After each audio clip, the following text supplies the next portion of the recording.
തന്റെ ശുശ്രൂഷ അച്ഛനെ നടത്തിയതിൽ ഈ ഫെബ്രുവരി മാസത്തിലായിരുന്നു അച്ഛൻ്റെ 15ാമത് പൗരോഹിത്യ വാർഷികം ആചരിച്ചത്.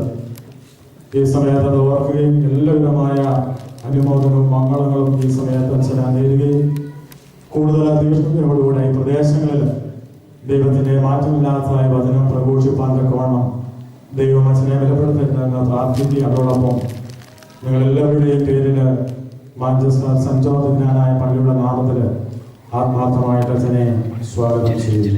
അതോടൊപ്പം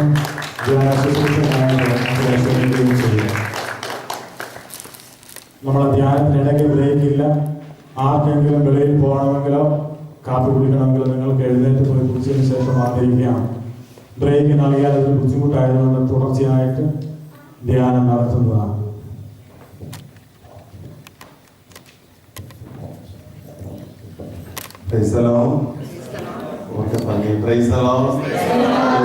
നന്ദി.